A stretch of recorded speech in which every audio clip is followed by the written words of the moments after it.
Сигурно малко хора се сещат, че преди 2-3 години понятието супен бар или супено заведение беше напълно непознато за България, а за наше щастие днес е неизменна част от ежедневието на работещия човек, от център на града и най-вече от улица Шишман.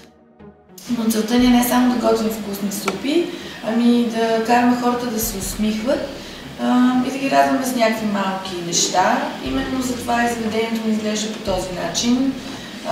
Претенциозно, цветно и някакси по-детски наивно. Тъй като винаги хората са били нашия фокус, искаме да се допитаме до тях в момент на когато е време за едно пролетно почистване, за нови идеи, за рисунки, които да красят стените на Супастар.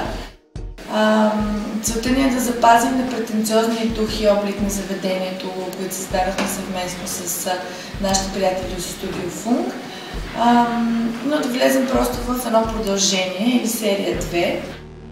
Ако някой има идея, която само може да изпълни, нека да изпрати на страницата ни във Facebook, на стената ни или в личната ни поща, където след одобрението на предишните създатели на рисунките на стените в Супастар